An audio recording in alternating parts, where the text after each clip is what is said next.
मेरठ के सौरभ हत्याकांड में जेल भेजे गए साहिल और मुस्कान ने 14 दिन बाद एक दूसरे को देखा। यह मुलाकात जेल के वीडियो कॉन्फ्रेंसिंग रूम में हुई। दरअसल दोनों की न्यायिक हिरासत के 14 दिन पूरे हो गए थे। ऐसे में बुधवार को दोनों को वीडियो कॉन्फ्रेंसिंग से जेल में पेशी हुई। दोनों की नजरें मिली तो दोनों एक दूसरे को देखते ही रहे। मुस्कान और साहिल एक दूसरे से बात करना चाहते थे। हालांकि जेल वार्डन ने दोनों को बातचीत नहीं करने दी। पूरी खबर इस रिपोर्ट में देखिए। साहिल को देख रो पड़ी कातिल मुस्कान। 14 दिन बाद हुआ दोनों का आमना सामना। कोर्ट ने हिरासत बढ़ाई, कातिलों की सांसें अटकाई। 15 मिनट की वो कहानी जो चौंका देगी। गौर से देखिए, ये कातिल पत्नी है, ये खूनी पत्नी है, ये अपने सुहाग को सीमेंट में चुनवा देने वाली पत्नी है। सौरभ हत्याकांड को कोई कैसे भूल सकता है? कोई कैसे भूल सकता है एक कातिल पत्नी की कहानी? कोई कैसे भूल सकता है वो मंजर जिसने पूरे देश को सन्न कर दिया था?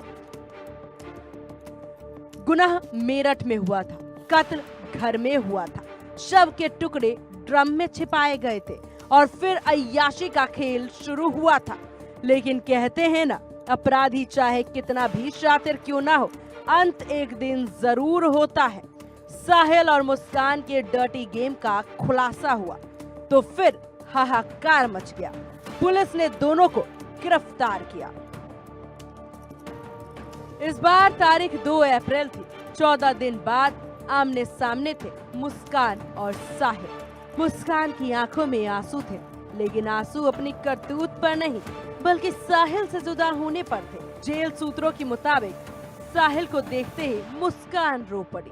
करीब 15 मिनट तक दोनों वीडियो कॉन्फ्रेंसिंग रूम में रहे। मुस्कान और साहिल एक दूसरे से बात करना चाहते थे, लेकिन जेल वार्डन ने दोनों को बातचीत नहीं करने दी।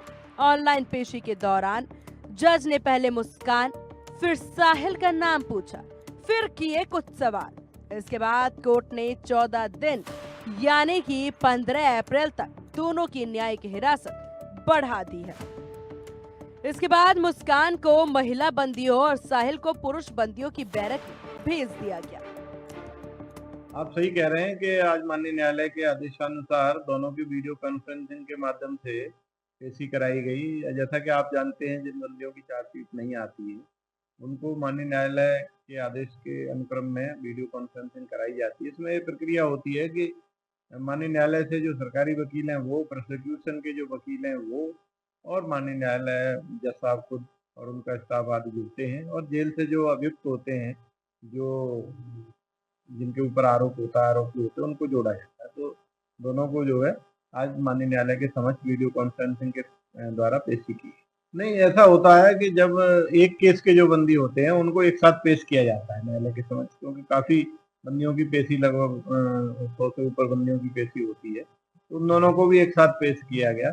दोनों के द्वारा एक दूसरे को देखा गया और भावुक भी लगे, लेकिन कोई बातचीत नहीं हो सकी, क्योंकि वीडियो कॉन्फ्रेंसिंग में जब तक माननीय न्यायालय कुछ नहीं पूछते बोला जाना अनुमानित नहीं है। मुस्कान तो सिलाई कढ़ाई सीख रही है और रामायण का पाठ कर रही है, और साहिल ने अपना ये कहा था कि वो खेती बाड़ी और उसका सब्जी उगाने का काम सीखना चाहता है, तो उसको सिखाया जा रहा है।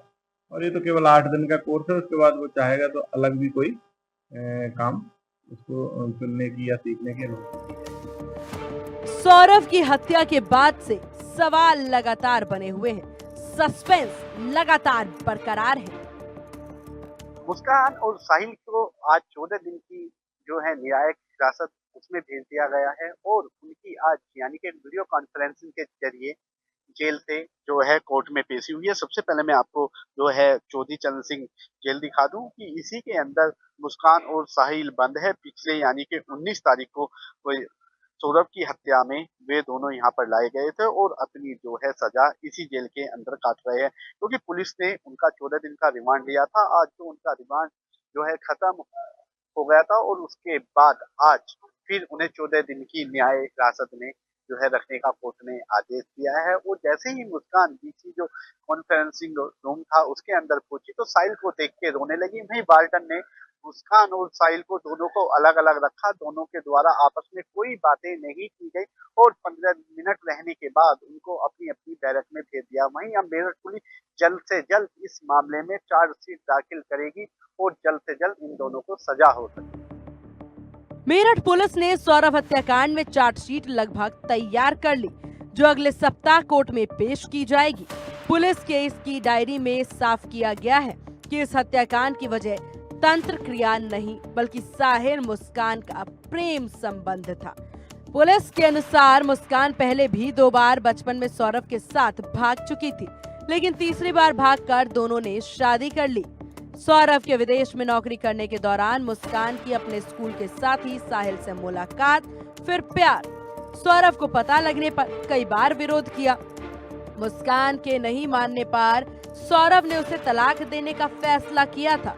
पुलिस जांच में सामने आया, मुस्कान साहिल ने मिलकर सौरभ की हत्या की साजिश रची थी। मुस्कान ने चाकू, ड्रम और नींद की गोलियां खरीदी, जबकि साहिल सीमेंट लेकर आया। हत्या के दौरान मुस्कान ने सौरभ के दिल पर चाकू रखा, जबकि साहिल ने वार किया। गर्दन काटने के लिए दोनों ने चाकू और उस तरह का इस्तेमाल किया। हत्या के बाद दोनों उत्तराखंड घूमने चले गए थे, लेकिन जब जेल की सलाखों के पीछे ही दोनों की जिंदगी का अंत होगा, क्योंकि गुनाह का अंत सलाखों के पीछे ही होता है।